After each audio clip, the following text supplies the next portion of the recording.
အားလုံးကတော့ Happy New Year ဆိုပြီးအပြန်အလှန်ပြောကြမှာပါအစဉ်ပြေကောင်းမွန်တဲ့နှစ်သစ်ကိုဖြတ်တန်းရဖို့ရည်ရွယ်ပြီးတော့ပေါ့နှစ်တစ်နှစ်ကိုကူးပြောင်းတဲ့အခါမှာအများစုကနှစ်ဟောင်းကိုပြန်သုံးသပ်တယ်နှစ်သစ်ကိုမျှော်ရည်တယ်အစီအစဉ်တွေပန်းတိုင်အသစ်တွေလည်းခြားကြလေရှိပါတယ်2026ခုနှစ်ထဲမှာဆိုရင်နိုင်ငံတော်ဝန်ကပြည်သူတွေရဲ့ဆီအာနာရှင်စန့်ကျင်ရေးခရီးလမ်းက9နှစ်ရှိလာပါတော့မယ်ပြည်သူတွေကတော့2025ခုနှစ်ထဲမှာတဘာဝဘေးစစ်ဘေးအပြင်အထွေထွေအကြက်အတဲတွေကိုပါကြမ်းကြမ်းခံခဲ့ကြရတာပါအားလုံးတည်ထားတဲ့အတိုင်းပဲလက်ရှိချိန်နေမှာတော့အာနာသိန်းစေအုပ်စုကဥဆောင်ပြီးရွေးကောက်ပွဲကျင်းပနေပါပြီတစ်ဖက်မှာဒေါ်လာရေးတက်တွေကလည်းပိုပြီးစုစည်းလာနိုင်ခဲ့ကြပါတယ်အဲ့တော့2026ကိုရောဘလို့ပုံစံနဲ့ဖြတ်တန်းကြပါမလဲဒီအကြောင်းတွေပြောကြဖို့2026ကိုမျှော်ရည်ခြင်းဒေါ်လှန်လူငယ်များရဲ့မန်နဲ့အတန်ဆိုတဲ့စကားဝိုင်းကို People's Go နဲ့ People's Spring တို့ကပူးပေါင်းပြီးတင်ဆက်ပေးသွားမှာဖြစ်ပါတယ်ဒီနေ့အစီအစဉ်အတွက်ဗမာပြည်သူ့လွတ်မြောက်ရေးတပ်တော် BPLA ကုတ်ကဲရေးမှူးမောင်ဆောင်ခနဲ့မန္တလေးဒေသဂျာကာလာအုပ်ချုပ်ရေးကောင်စီ MIGC ရဲ့လူသားစာနာနဲ့အရေးပေါ်ဆိုင်ရာစီမံခန့်ခွဲရေးဌာနကြီးမှူးမတ်အေးမြင့်အောင်တို့ကိုဖိတ်ခေါ်ထားပါတယ်။ဂျမွန်ကတော့ moderator အနေနဲ့ဆောင်ရွက်သွားမှာဖြစ်ပါတယ်ရှင်။မင်္ဂလာပါရှင်။ကိုစီအလုံးများရဲ့ကြားအချိန်ပေးလို့ကျေးဇူးတင်ပါတယ်။နှစ်သက်ကိုကူးပြောင်းပြီဆိုတော့ဒီစကားဝိုင်းကနေ2026အတွက်အစီအစဉ်အသစ်တွေအကြောင်းနဲ့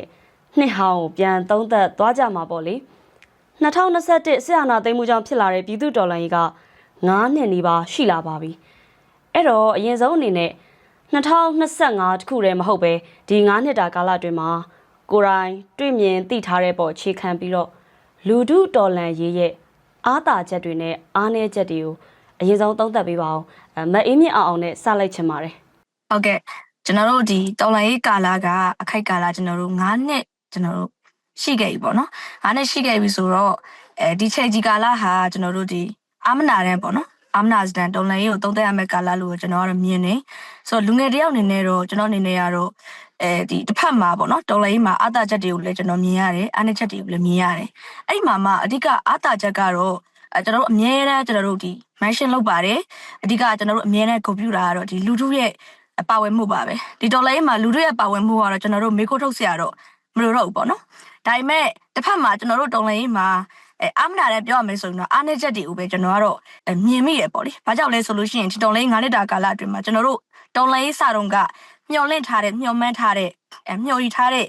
ကျွန်တော်ဂိုးတွေရှိရပေါ့ဗျာ။တော်လိုင်းကိုကျွန်တော်ဒီလောက်ကြာမယ်လို့လေကျွန်တော်တို့ကတော့မထင်ထားဘူးပေါ့။မှန်ပါတော်လိုင်းဆိုတာတနေ့နဲ့ပြီးတဲ့အရာတော့မဟုတ်မှလည်းကျွန်တော်တို့ကောင်းကောင်းမျှော်လင့်ထားပါတယ်။ဒါပေမဲ့လည်းကျွန်တော်တို့ဒီ9နှစ်တာကာလဟာကျွန်တော်တို့အတွက်အကြီးမားဆုံးသောသင်ခန်းစာရတဲ့နှစ်လို့ပဲကျွန်တော်ကတော့ပြောချင်ပါတယ်။အဲ့မှာမှအားနည်းချက်လို့ပြောမယ်ဆိုရင်တော့ကျွန်တော်ကဒီဟာကိုပဲခဏပြောပြလုံးလို့လဲပေါ့နော်။ကျွန်တော်တို့ဒီတချို့သောဒီ negative နဲ့တွဲမြင်တဲ့လူတွေလည်းရှိပါတယ်။အဲ့ဒါကဘာလဲဆိုတော့ကျွန်တော်အမြဲပြောခဲ့သလိုပဲတော်လန်ရေးရဲ့ဥဆောင်တဲ့တက်ဦးလို့ခေါ်တဲ့အရာပေါ့လေဒီတက်ဦးရဲ့ဒီ leadership နဲ့ဒီ management ပေါ့နော်ဒီခေါင်းဆောင်မှုဘိုင်းနဲ့စီမံခန့်ခွဲမှုဘိုင်းတွေကိုတော့ကျွန်တော်တို့ကတော့ထောက်ပြချက်တယ်ပေါ့နော်ဒီအားနည်းချက်အနေနဲ့အဲ့လိုပြောမယ်ဆိုရင်တော်လန်ရေးရဲ့တက်ဦးလို့ပြောရင်ပြည်သူလူထုအများစုရောတော်လိုင်းအင်အားစုအများစုရောဘယ်လိုမြင်လဲဆိုတော့ NUG အစိုးရကိုပဲမြင်ပါတယ်ဟုတ်ပါတယ်ကျွန်တော်တို့က NUG ကိုတော်လိုင်းတက်ဦးအနေနဲ့ကျွန်တော်တို့ကတော့ရှုမြင်နေပေါ့လေဒါပေမဲ့တော်လိုင်းရဲ့တက်ဦးဟာဒီ9နှစ်တာကာလအတွင်းမှာခေါင်းဆောင်မှုပိုင်းမှာရောစီမံခန့်ခွဲမှုပိုင်းမှာရောအများကြီးပေါ့လေအားနည်းချက်တွေအများကြီးရှိခဲ့ဆိုတော့ကျွန်တော်တို့မြင်ရပါတယ်ဆိုတော့ဒီလာမဲ့2026အခင်းချင်းရပို့ပြီးတော့တောင်မှကျွန်တော်တို့လက်ရှိတော်လိုင်းရဲ့အတွက်အများကြီးစိတ်ခေါ်ချက်များမဲ့နှစ်တွေပေါ့ဗျာ။ဘာကြောင့်လဲဆိုတော့စစ်ကောင်စီဟာသူလှုပ်ရှားရှိတဲ့အလုပ်တွေကိုတောက်လျှောက်ဒီဇိုင်းမဲ့ consistency ရှိလုပ်နေရင်းနဲ့ဒီအတူရောင်ရွေးကောက်ပွဲကိုဖန်တီးတယ်။ဒီအတူရောင်ရွေးကောက်ပွဲကနေပြီးတော့သူ့ရဲ့ဒီရက်သားအစိုးရပေါ့နော်။အတူရောင်ရက်သားအစိုးရကိုသူတို့အတွင်းတံကူးပြောင်းပြီးတော့သူတို့တရွေ့ရွေ့နဲ့သူတို့သွားနေပြီပေါ့လေ။အဲ့တော့ဒီ9နှစ်တာကာလအတွင်းမှာကျွန်တော်တို့အနေနဲ့ဒီတော်လှန်ရေးတပ်ဦးအနေနဲ့ကျွန်တော်တို့ရဲ့အိန္ဒိယနိုင်ငံအနေနဲ့အဓိကဗျူဟာကျတဲ့တရုတ်နိုင်ငံနဲ့ဆက်ဆံရေးတွေနောက်တစ်ခါကြပါလဲဆိုတော့ကျွန်တော်တို့တစ်ဖက်မှာဒီနိုင်ငံခြားရေးနဲ့ဆက်ဆက်နေတဲ့ကျွန်တော်တို့စစ်ရေးတွေတစ်ဖက်မှာကျွန်တော်တို့ဒီလူမှုစီးပွားအကြက်တဲ့အခက်ခဲဒါတွေကအားလုံးဆက်ဆက်နေတာပါဒါတွေကိုတော်လှန်ရေးတပ်ဦးအနေနဲ့လာမယ့်2026တော်လှန်နှစ်တွေမှာဒီအားနည်းချက်တွေကိုကျွန်တော်တို့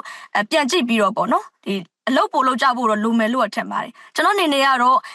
အာတာချက်ထက်ပေါ့လေကျွန်တော်တို့ဒီအားနည်းချက်တွေကိုကျွန်တော်တို့အကောင်းဆုံးဒီချိန်မှာကျွန်တော်တို့ပြန်သုံးသပ်ဖို့လိုမယ်နောက်တစ်ခုကဘာလဲဆိုလို့ရှိရင်တော်လှန်ရေးကိုအာတာချက်တွေပဲရှိပါတယ်ငါတို့နိုင်တော့မှာပါဆိုတော့ဒီကိုပေါ့နော် ဒီတလွဲ motivation တွေပေးပြီးတော့ပေါ့နော်တကယ်အရှိတရားကိုမမြင်တော့ဘဲနဲ့ပေါ့နော်တလွဲ motivation တွေပေးပြီးတော့လာမဲ့တော်လန်နှစ်တွေကိုကျွန်တော်တို့ကတော့မဖြတ်သက်စေချင်ဘူးလို့ကျွန်တော်တို့ဒီတော်လန်ရေးတအူရောပေါ့နော်ကျွန်တော်တို့ဒီတခြားတော့ပေါ့နော်တော်လန်ရေးအင်အားစုတွေကိုရောကျွန်တော်တို့ကိုယ်တိုင်ရောဒီလိုမျိုးရှုမြင်တဲ့နယ်လို့ကျွန်တော်တို့မြင်မိပါတယ်ဟုတ်ကဲ့ပါပုံမှန်လင်းလင်းပြောသွားပြီလို့ကျေးဇူးတင်ပါတယ်ကိုကဲမှုရဲ့အမြင်ကိုလည်းကြားကြင်ပါတယ်ဟုတ်ကဲ့ပါကျေးဇူးပါမကြပါဘူးအထူးသဖြင့်တော့ကျွန်တော်တို့ဒါကျွန်တော်တို့ကလက်နက်ကင်ဒေါ်လာရေးကိုအစောပိုင်းကနေရွေးချယ်ခဲ့တာဖြစ်တဲ့အတွက်ဒီအဲ့ဒီအပိုင်းကိုနည်းနည်းပို့ပြီးတော့ပြောချင်ပါတယ်အဲ့တော့ကျွန်တော်စစ်အနိုင်တိုက်ရေးကျွန်တော်တို့စဉ်းစားကြပြီမဲ့လေဒီစစ်တပ်တွေဖြစ်အောင်အစောတလင်မတီဆောက်နိုင်ခဲ့တာကတော့ဒါအားနည်းချက်လို့ကျွန်တော်တို့မြင်ပါတယ်ဆိုတော့ဒီတက်တစ်ခုမှာအရေးကြီးဆုံးအချက်တွေကတော့ဒီ chain of command နဲ့code of conduct တွေကိုလိုက်နာနိုင်စွမ်းရှိမှုပါပဲဆိုတော့တက်တစ်ခုဖြစ်လာပြီးသွားပြီးအမိန်ပေးလို့မရဘူးတက်တွေကိုတနေရာနေတနေရာရွှေ့ပြောင်းလို့မရနိုင်ဘူးဆိုရင်ကျွန်တော်တို့ကဒီတနိုင်ငံလုံးအတိုင်းအတာနဲ့လွှမ်းခြုံနေတော့ဒီမင်းအောင်လှိုင်ရဲ့ရှစ်အုပ်စုကိုအနိုင်တိုက်ဖို့ဆိုတာတကယ်တော့လက်တွေ့မှာမဖြစ်နိုင်ပါဘူးဆိုတော့တကယ်ကတော့ကျွန်တော်တို့တက်တွေကိုဒီ၄နှစ်ကျော်၅နှစ်တွင်းမှာတော့ကျွန်တော်တို့တော်များများဟာနားလည်သွားခဲ့ပြီဒီအခြေအနေကိုလက်ခံသွားပြီငါတို့ပြုပြင်မရမယ်ဒီပုံစံနဲ့မရတော့ဘူးဆိုတာတော့အများကြီးပြောင်းလဲလာခဲ့ဖြစ်ပါတယ်ဒါကြောင့်လည်းကျွန်တော်တို့ကဒါအစောပိုင်းကာလမှာတပ်ပေါင်းစုဖို့အတွက်ခက်ခဲ့ပြီမဲ့အခု၄နှစ်ကျော်ကာလမှာကျွန်တော်တို့ဒါတပ်ပေါင်းစုဖို့အတွက်ပို့ပြီးတော့လွယ်ကူလာတယ်အချင်းချင်းကြားမှာပို့ပြီးတော့သဘောထားကြီးလာတယ်ဒီလိုလုံးမရမယ်ဒီလိုစုစည်းမရမယ်ဆိုတဲ့အမြင်ဟာခိုင်မာလာတဲ့အတွက်ကျွန်တော်တို့ချင်းချင်းကြားမှာညှိနှိုင်းရတာလေပို့ပြီးတော့ချုံးမိလာတာဖြစ်ပါတယ်ဆိုတော့ဒါကြောင့်ကျွန်တော်မြင်တာကတော့ဒါဒီ၄နှစ်အတွင်းမှာတော့ကျွန်တော်တို့ဒီNUG MOD အပါအဝင်သူ့ရဲ့လက်အောက်မှာမရှိတဲ့တက်တရားအစားဒီအမြင်တွေရှိလာတဲ့အတွက်ဒါဟာအားတာချက်အနေနဲ့တော့ကျွန်တော်ပြန်ဖြစ်သွားတယ်လို့ကျွန်တော်ယုံကြည်တယ်ဆိုတော့တော်လန်ရေးဆိုတာကတော့အမြဲတမ်းဒီလှိုင်းနေလို့ပါပဲကျွန်တော်အမြဲတမ်းနေကြီးတက်ကြီးနော်မြင့်ကြီးကြားကြီးဒါမျိုးကရှိမှာပါပဲဆိုတော့ဒီနေရာမှာကျွန်တော်တို့ကမြင့်တဲ့နေရာမှာလဲကြမ်းကြမ်းခံနိုင်မှုလို့နှိမ့်ကျနေတဲ့ခါမှာလဲကြမ်းကြမ်းခံနိုင်မှုဒါအရေးကြီးပါတယ်ဆိုတော့ဒါတွေကိုဒါကြမ်းကြမ်းခံသွားမယ်ဆိုရင်တစ်ချိန်ကျရင်ကျွန်တော်တို့သွားကျင်တဲ့ကမ်းနာပေါ့နော်ကျွန်တော်တို့သွားကျင်တဲ့ကမ်းပေါင်ကိုရောက်လိမ့်မယ်လို့ကျွန်တော်တို့ယုံကြည်ပါတယ်အထူးအားသာချက်အနေနဲ့ကတော့ဒီမင်းအွန်လိုင်းစစ်တပ်ပေါ့နော်ဒီပြောမယ်ဆိုရင်ဒါအခြားကျွန်တော်တို့တိုင်းသားတွေခေါ်တယ်လို့ပေါ့ဗမာစစ်တပ်ပေါ့ဖြစ်ပေါ့နော်ဆိုတော့ဒီတက်ကိုအရင်ကကြတော့ကျွန်တော်တို့ကဒီဗမာမဟုတ်တဲ့တိုင်းသားတွေကပဲရွှန်ရှာမုံတီးတာပေါ့နော်ပို့ပြီးများတာပေါ့ဆိုတော့အဲ့တော့အရင်ကဆိုတာအရင်ဒေါ်လာရေးတွေမှာဆိုရင်မြို့ပေါ်မှာရှိတဲ့ဒီနိုင်ငံရေးသမားတွေနိုင်ငံရေးနဲ့ဆက်ပတ်သက်တဲ့လူတွေကဒါလင်ပို့ပြီးတော့ဒီတက်ပေါ်မှာ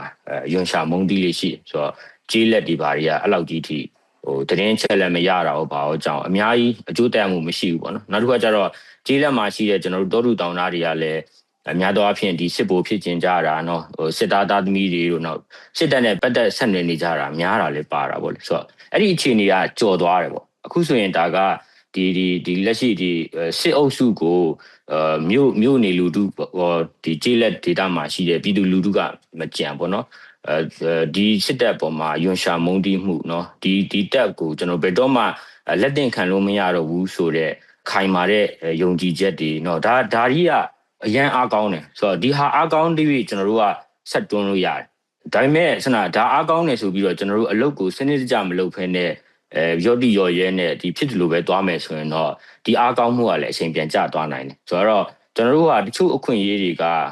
ကခဏပဲရတယ်အဲ့ရတဲ့အခွင့်အရေးတွေကိုကျွန်တော်မိမိရစုပ်ကင်နိုင်မှဒါလင်းကိုလိုချင်တဲ့ဘန်းတိုင်ကိုရောက်နိုင်မှာဖြစ်တယ်ဒါကြောင့်အခုကတော့အချိန်မီသေးတယ်ကျွန်တော်တို့အားလုံးဒီဒေါ်လာတစ်စုံလုံးစာပြင်ဆင်မှုเนาะရှေ့ဆက်ပြီးတော့နောက်တစ်ဆင့်တက်နိုင်မှုအချိန်လည်းမီသေးတယ်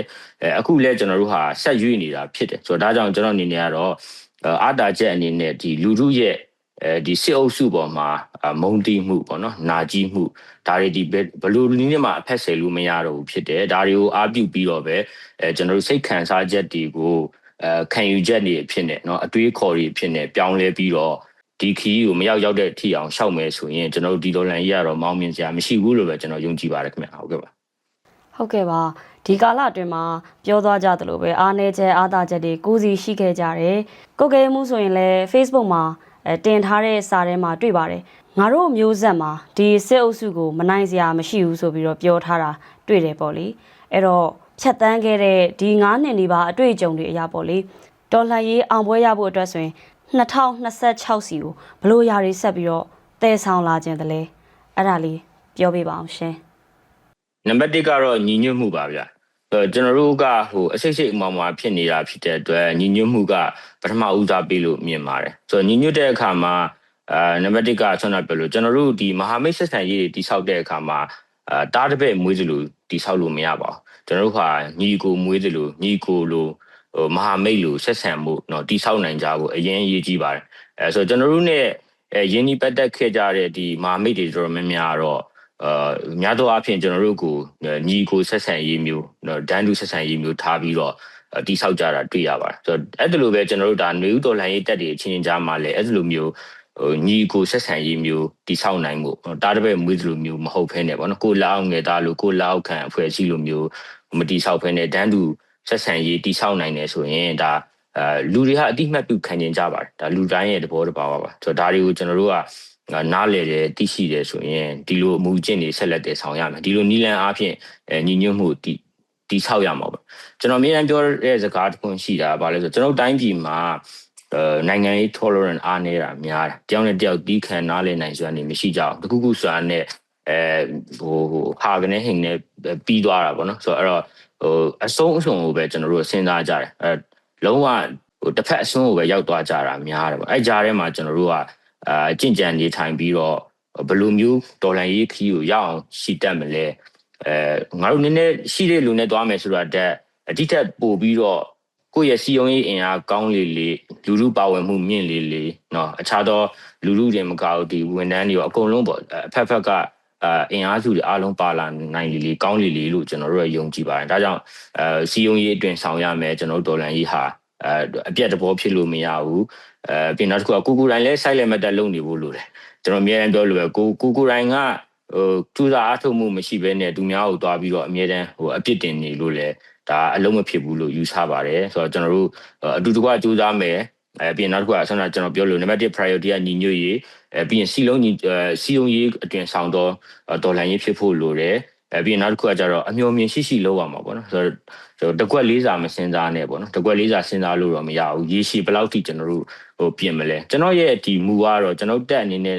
ကိုထားတဲ့မူကတော့စစ်ပုံကြရေးပဲကျွန်တော်တို့ကစစ်တပ်တစ်ခုကိုဖြိုချဖို့ဆိုရင်ကိုတိုင်းစစ်တပ်တစ်ခုလောက်ဖြစ်ဖို့လိုတယ်ပေါ့နော်ဆိုတော့ကျွန်တော်မှာတော့စစ်တပ်တွေအများကြီးရှိတာပဲเนาะကျွန်တော်တို့မျိုးတော်လိုင်းမှာတပ်တွေအများကြီးရှိတယ်ဒါပေမဲ့တကယ်တပ်တွေဖြစ်ဖို့လိုတယ်တကယ်အောက်ကလူဟာတစိမ့်ပဲရှိတစုပဲရှိတခွဲပဲရှိအဲ့ဒါဟာအမိန်ပေးနိုင်မှုလိုတယ်ဆိုတော့အင်အားတွေလူတွေအများကြီးဖြစ်နေပြီးတော့အမိန်ပေးလို့မရဘူးဆိုရင်အဲ့ဒါစစ်တပ်မဟုတ်အဲ့ဒါဟာလက်နက်ကင်ထားတဲ့အရက်သားပဲကျွန်တော်အမြဲတမ်းပြောတယ်ပေါ့ဆိုတော့အဲ့လိုပုံစံမဖြစ်ဖို့လိုပါတယ်ကျွန်တော်တို့အကုန်လုံးပြန်ပြီးတော့တချို့ဟာတွေပြန်တိဆောက်ရမယ်အဲ့ဒါမှသာလင်ကျွန်တော်တို့ရှေ့တန်းမှာလည်းနံပါတ်1အကြအရှုံးလဲနည်းမယ်မလို့လားဖက်နဲ့ကြီးတွေအများကြီးဖြုံးသီးသလိုလည်းမဖြစ်ဘူးပေါ့နော်တကယ်စစ်တိုက်တဲ့လူကကြီးအများကြီးဖြုံးမှာမလုပ်ဘူးပေါ့နော်မဟုတ်တော့ကျွန်တော်တို့ကအဲ့လိုမိုးပေါ်ထောင်ပစ်တာရမ်းပစ်တာဒါတွေကကျွန်တော်တို့တက်ရဲ့အစောပိုင်းကာလမှာလည်းရှိပါတယ်တခါလေးမှာတော့ရှိပါတယ်တိုးတော့ဒါတွေကိုတော့အခုချိန်မှာကြော်လွှားတင်ပြီးပြောင်းလဲတင်ပြီးလို့ကျွန်တော်ယုံကြည်ပါတယ်ဒါကြောင့်ကျွန်တော်တို့ကစစ်ပုံကြတဲ့တက်တွေဖြစ်အောင်ကျွန်တော်တို့တည်ဆောက်ရမယ်ကိုတိုင်း institution ခိုင်မာနဲ့အထက်ကအမိန့်ကိုနာခံနိုင်တဲ့တက်မျိုးဖြစ်ရမယ်အဲ့လိုပဲအမိန့်ပေးတဲ့သူဟာလည်းကျွန်တော်တို့ရဲ့ဒီနယူးဒေါ်လန်ရေးရဲ့ရည်မှန်းချက်တွေပေါ်မှာတွေးဖယ်ပြီးပေးလို့မရဘဲနဲ့ဒီအဲ့ဒါကအရေးကြီးတာပေါ့နော်မဟုတ်ရင်ကျွန်တော်တို့ကကိုယ့်ရဲ့ဒီ direction ပြောင်းသွားတယ်ဆိုရင်အလကားပဲတက်ရဲ့အားနည်းချက်ကစစ်တပ်တွေအားနည်းချက်ကအဲ့ဒါပဲတစ်ဖက်မှာအမိန့်နာခံမှုကောင်းအောင်ဒီဆောက်ခြင်းအပြင်တက်ဒီခိုင်မာလာတယ်သို့တော့အပေါ်ကအမိန့်ပေးတဲ့သူမကောင်းဘူးဆိုရင်လည်းချက်ချင်းဂျွန်းတို့မောက်ခုံဖြစ်သွားတာမျိုးလည်းရှိတတ်ပါတယ်ဒါကြောင့်ကျွန်တော်တို့ခေါင်းဆောင်ပိုင်းအားကောင်းမှုကလည်းအရေးကြီးတယ် institution အားကောင်းမှုကလည်းအရေးကြီးတယ်လို့ယူဆပါတယ်ခင်ဗျဟုတ်ကဲ့ပါကိုကိန်းမူပြောသွားတဲ့ဟာတွေကိုပြန်ပြီးတော့တွေးကြည့်မယ်ဆိုလို့ရှိရင်အချင်းချင်းကြားမှာညီညွတ်ရေးစုစည်းမှုပြီးတော့မဟာမိတ်ဆက်ဆံရေးတည်ဆောက်မှုလူထုကိုစီယုံမှုပြီးတော့ကိုတိုင်းလည်းအားထုတ်ဖို့ပြီးတော့အမျှော်အမြင်ရှိမှုတွေကိုနှစ်သက်ကိုတည်ဆောင်လှုပ်ဆောင်ကြဖို့တိုက်တွန်းနေဆိုပြီးတော့နားလည်ရပါတယ်မအင်းမြင့်အောင်ဆိုရင်လည်းမြေပြင်အခြေအနေကိုတသားတည်းခန်းစားဖြတ်ကျော်နေရတဲ့သူဖြစ်တော့နိုင်ငံရေးစီရင်တဲ့လူမှုရေးပိုင်းတွေမှာလုံမကင်မှာပြင်ဆင်ဖို့လိုတာလည်းတွေးမိမှာပဲပေါ့လေအဲ့တော့ဘလို့အရာတွေကိုတော့တော်လန်ရေးအတွက်ရှေးရှုပြီးနှစ်ဟောင်းမှာပဲထားခဲ့စီကြပါတလဲဟုတ်ရှေ့မှာကိုကိန်းမှုကပြောသွားတဲ့အချိန်မှာညီညွတ်မှုဆိုတာပေါ့လေဒီတော်လိုင်းမှာကျွန်တော်တို့အင်မတန်မှကိုအဓိကကြတဲ့အရာလို့ကျွန်တော်မြင်နေဗျာကျွန်တော်တို့ ဒီ9နှစ်တာကာလအတွင်းမှာကျွန်တော်တို့မညီမညွတ်ဖြစ်ခဲ့တာကြီးကျွန်တော်တို့အများကြီးရှိကျွန်တော်တို့တိုက်နေရတဲ့ဘုံရန်သူကတဦးတည်းဖြစ်ပါတယ်ဒါပေမဲ့တိုက်တဲ့ကျွန်တော်တို့တိုက်တဲ့ဒုပေါ့လေတစ်ဖက်မှာပြည်သူလူထုရဲ့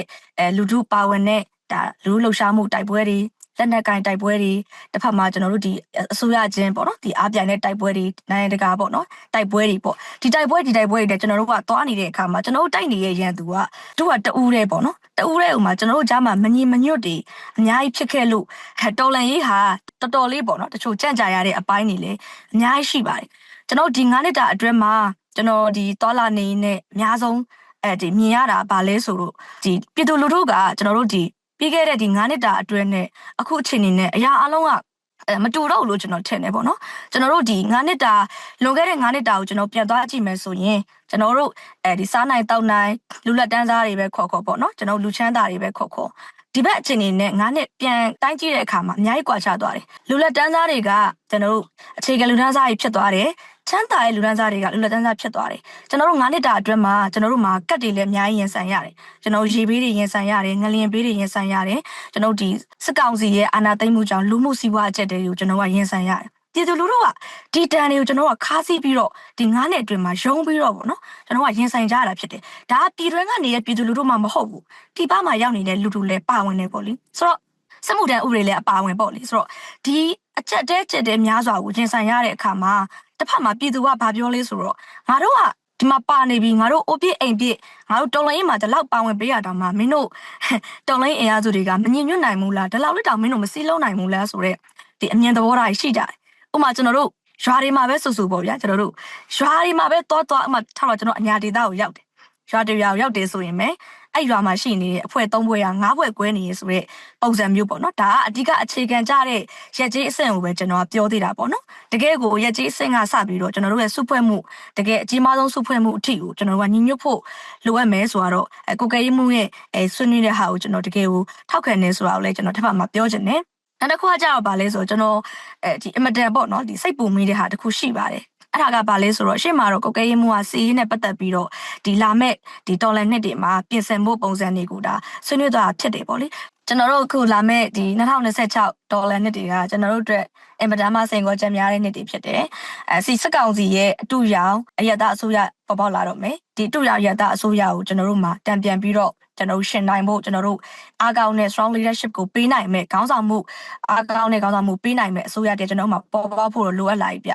ျလိုအပ်လာပြီဆိုတော့ကျွန်တော်တို့အခုလာမဲ့ NUG reform ကိုလည်းကျွန်တော်တို့ကဒီထက်ပို့ပြီးတော့ပေါ့နော် strong leadership ကိုတည်နိုင်မဲ့ဆိုရတည်းဖြစ်လာဖို့တော့ကျွန်တော်တို့ဝိုင်းပြီးတော့ကျွန်တော်မျှော်လင့်နေတဲ့အခြေအနေရှိတယ်တစ်ဖက်မှာလည်းလက်နက်ကင်တိုက်ပွဲနဲ့လူလှုပ်ရှားမှုကိုကျွန်တော်တို့ဟန်ချက်ညီညီနဲ့ကျွန်တော်တို့သွားဖို့အတွက်ပေါ့နော်ကျွန်တော်တို့အချိန်ကာလကောင်းတစ်ခုလည်းကျွန်တော်ဖြစ်တယ်လို့ယူဆတယ်ပေါ့အဲ့တော့ကျွန်တော်တို့ဒီလာမယ့်9နှစ်တာကာလအတွင်းမှာကျွန်တော်တို့ထားခဲ့ရမယ့်အရာတွေကအများကြီးပဲကျွန်တော်တို့ခုဆိုရင်မြင်နေရတာကဘာလဲဆိုတော့ကျွန်တော်တို့ဒီအညာဒေတာပေါ့နော်ကျွန်တော်တို့ဒီစကိုင်းမကွေးမန္တလေးမှာဆိုပို့ပြီးတော့ကျွန်တော်တို့အတွေ့များရတယ်ပေါ့နော်ကျွန်တော်တို့ကအားလုံးကဒီကျွန်တော်တို့လာရအောင်ကျွန်တော်တို့အရင်မေ့ကြတယ်ပေါ့ကျွန်တော်တို့လာရအောင်လည်းမေ့ကြတယ်အားလုံးကဒီတုံလေးကာလမှာဘာဖြစ်လာလဲဆိုလို့ရှိရင်အကျိုးစီးပွားတွေအရင်များလာရေးပြဿနာတွေကိုကျွန်တော်မြင်ရတယ်ကျွန်တော်တကယ်ရှေ့ရှုရမှာကပြည်သူလူထုရဲ့အကျိုးစီးပွားကိုပဲကျွန်တော်ရှေ့ရှုရမှာအဲ့တော့ဒီ9နှစ်တာကာလအတွင်းမှာကျွန်တော်တို့ဒီမြေတွေပိုင်နေပြီဆိုတာတချို့ကိုပိုင်မြေတွေပိုင်နေပြီလို့တော့တချို့စကြနောက်ကြတယ်ပေါ့လေဆိုတော့ဒီကိုယ့်ရဲ့ကိုကျိုးစီးပွားတွေပေါ့နော်ကိုကျိုးစီးပွားတွေနှွယ်လာတဲ့ဖက်လာတဲ့အပေါ်တွေမှာလေကျွန်တော်တို့ကတော့ဒီပေါ်တွေမှာအမြန်ဆုံးပေါ့နော်ကျွန်တော်တို့ရေးယူဆောင်ရွက်မှုတွေတစ်ဖက်မှာအများကြီးလှုပ်ပေးနိုင်နေဆိုရင်တော့ကျွန်တော်တို့ကောင်းတာပေါ့နော်ဆိုတော့ဒါတွေကိုကျွန်တော်တို့ထားခဲ့ပြီးတော့တကယ်ကိုကျွန်တော်တို့ဒီတကယ်တော်လိုင်းစစ်ကိုတော့တော့နိုင်ဖို့မျှော်လင့်ပါတယ်ဟုတ်ကဲ့ပါအောင်ဝဲရဖို့အတွက်ဆိုရင်အခြေခံအကျဆုံးအနေနဲ့ညီညွတ်မှုကလိုတယ်ဆိုတာကြားသိရပါတယ်ပြီးတော့တယောက်ချင်းစီအနေနဲ့ဆိုရင်လည်းလာယာနဲ့လားရအောင်မမေ့ပဲနဲ့လူထုကိုပဲမျက်နာမှုဖို့ပေါ့လေဒီအကြောင်းပြောသွားတာကြားရပါတယ်ပြီးတော့တစ်ဆက်တည်းမှာပဲစစ်ကောင်စီရဲ့ရွေးကောက်ပွဲပြီးနောက်အခင်းအကျင်းအကြောင်းလည်းပြောတာကြားရတော့မေးချင်တာကစစ်အုပ်စုအနေနဲ့သူတို့ရွေးကောက်ပွဲကျင်းပတယ်ဆိုတာကဒီမိုကရေစီလမ်းကြောင်းပေါ်ပြန်သွားနိုင်မဲ့လမ်းစာဆိုပြီးတော့ဝါဒဖြန့်တာမျိုးတွေလည်းတွေးမိမယ်ထင်ပါတယ်ဒါပေမဲ့ပြည်သူတွေတော်လှန်ရေးအင်အားစုတွေကြတော့စစ်တပ်ရွေးကောက်ပွဲပြီးလဲတော်လှန်ရေးကမပြီးဘူးဆက်ချမယ်ဆိုတာမျိုးပြက်ပြက်သားသားထုတ်ဖော်ပြောဆိုနေကြတာရှိပါတယ်အဲ့တော့2026မှာဖြစ်လာနိုင်မဲ့အခင်းအကျင်းကိုဒီထက်ပိုပြီးတော့အသေးစိတ်လေးသုံးသပ်ပေးစေချင်ပါတယ်ပိုရှင်းအောင်ခွဲပြောဖို့ဆိုရင်တော့စစ်ရေးပိုင်းနဲ့ပတ်သက်လို့ကုကဲမှုရဲ့အမြင်သိချင်ပါတယ် နိုင်ငံရေးပိုင်းရောအဲ့နောက်မှာမတ်အေးမြင့်အောင်ရဲ့အမြင်ကိုဆက်ပြီးတော့ပြောပြပါအောင်ရှင့် ကျွန်တော်တို့ဒီတက်ကတော့ဆန္ဒပြောလို့ပဲဒီတရုတ်ရဲ့အကူအညီတွေလည်းယူထားတယ်ပြီးနောက်တစ်ခုကတရုတ်ကြီးမှာလည်းသူကဂရိခံထားတယ်ပေါ့နော်ဆိုတော့အထူးသဖြင့်တော့ဒီရွေးကောက်ပွဲကိုသူဖြစ်အောင်လုပ်မယ်ဒီနေ့အတွင်းမှာဆိုတော့သူ့ရဲ့ဒီ2008ကိုပြန်တက်သွင်းမှုဆိုရင်လည်း2026မှာသူအယက်သားအစိုးရတက်ဖို့လည်းသူတို့ပြင်ထားပုံရပါတယ်ဆိုတဲ့အခါမှာဒါကြောင့်ဒါကတော့ဘလို့အခြေအနေမျိုးပဲရောက်ဒီစစ်အုပ်စုကတော့ရွေးကောက်ပွဲကိုရအောင်လုပ်သွားမှာပဲရအောင်လုပ်သွားမယ်ဆိုတာရတာတော့မဟုတ်ဒီလိုပဲဒီအလဲလဲအကွဲကွဲနဲ့ပြက်နာပေါင်း16000တင်မှာမတရားမှုတွေမညီမျှမှုတွေနဲ့ဆွမ်းနာပြလို့ပဲသူတို့ကောင်းကျင်တက်တာကတော့လွတ်လပ်ပြီးတရားမျှတတဲ့ရွေးကောက်ပွဲဆိုတာမျိုးပေါ့နော်တနိုင်ငံလုံးကို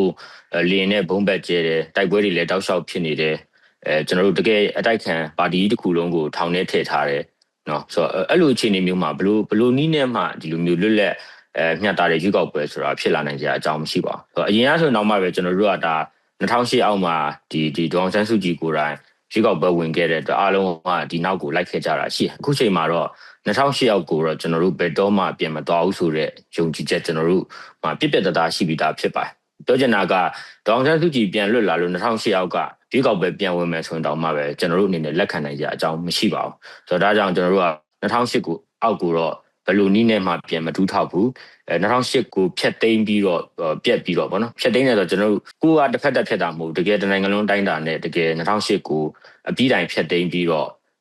တကယ်ကိုပဲအားလုံးရဲ့သဘောဆန္ဒတွေနဲ့တော့ညှိနှိုင်းနဲ့ရေးဆွဲထားတဲ့ Federal Democracy ဖွဲ့စည်းပုံအခြေခံဥပဒေတစ်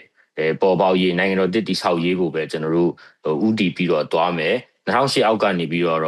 ဘယ်တရားမျှတမှုဘယ်လွတ်လပ်မှုမှာရလိမ့်မယ်လို့ကျွန်တော်တို့မယုံကြည်ပါဘူးဆိုတော့အဲ့ဒီဟာလည်းအခုလူတွေအများကြီးနားလည်ပြီးသွားပြီလို့ထင်ပါတယ်ဆိုတော့ဒါကြောင့်ကျွန်တော်တို့အနေနဲ့ကတော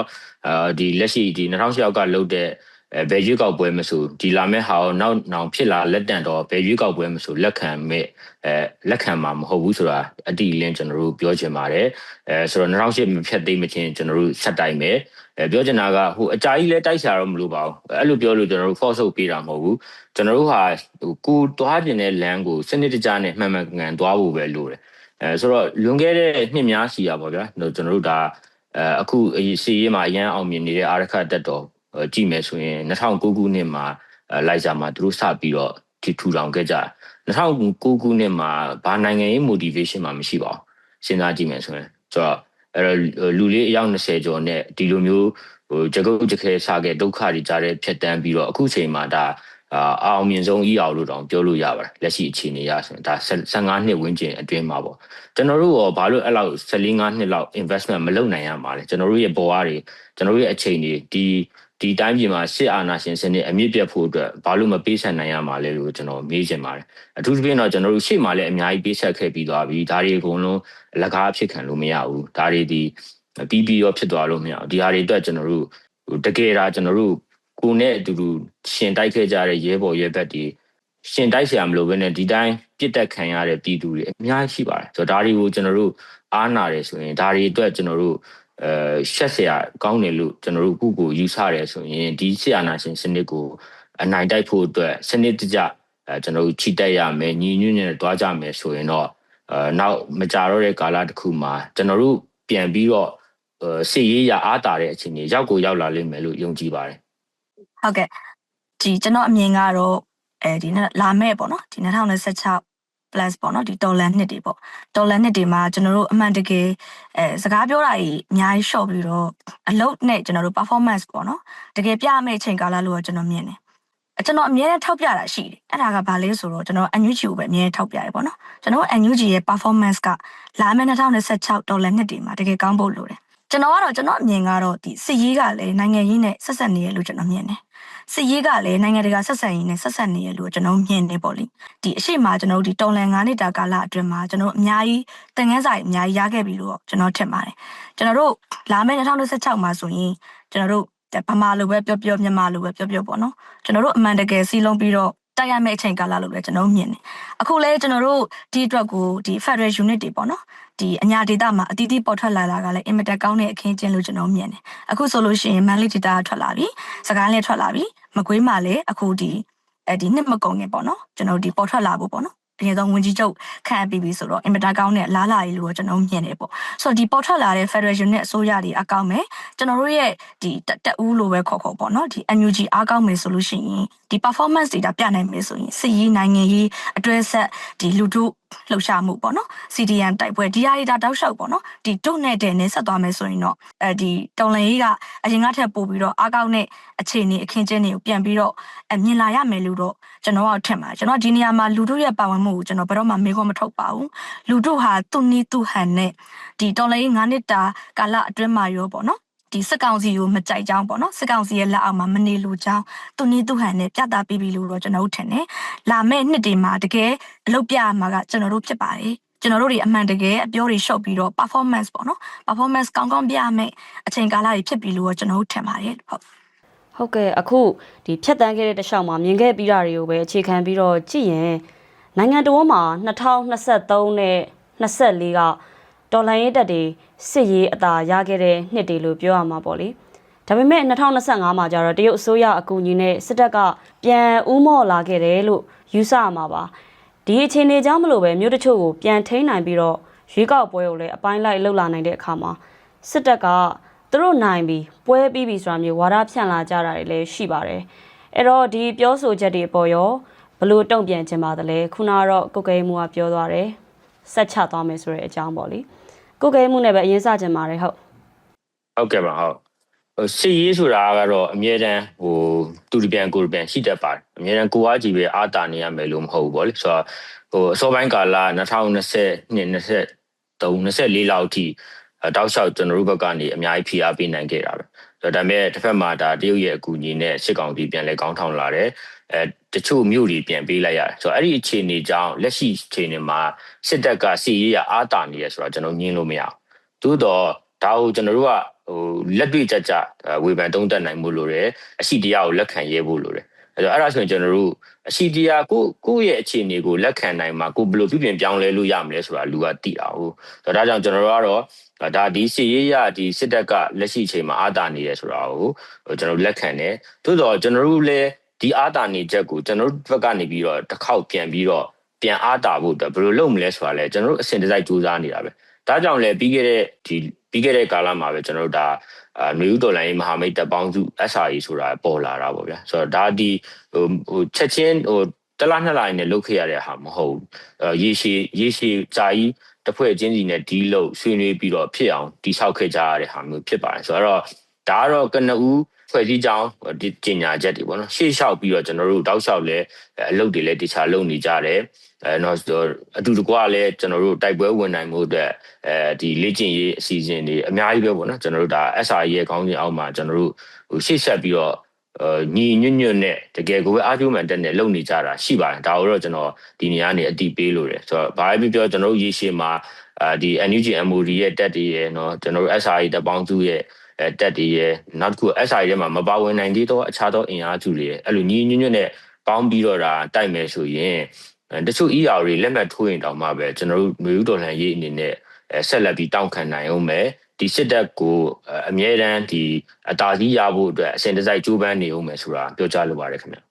ဟုတ်ကဲ့မအေးမြင့်အောင်အနေနဲ့ဆိုရင်ရောစေုပ်စုရဲ့ဒီဝါဒဖြတ်မှုအပေါ်မှာဘယ်လိုတုံ့ပြန်ချင်ပါသလဲကျွန်တော်တို့ PR ပေါ့နော်ဒီနေရာမှာ PR ကဏ္ဍအင်မတန်မှကိုအရေးကြီးပါတယ်ကျွန်တော်တို့ဒီ9နှစ်တာအတွင်းမှာစေုပ်စုရဲ့ဝါဒဖြတ်မှုတချို့တဝက်ကတော်လေးအောင်မြင်ခဲ့တယ်လို့တော့ကျွန်တော်တို့ပြောလို့ရတယ်ဗျကျွန်တော်တို့အများနဲ့စနောက်နေတဲ့6800စားတွေပေါ့နော်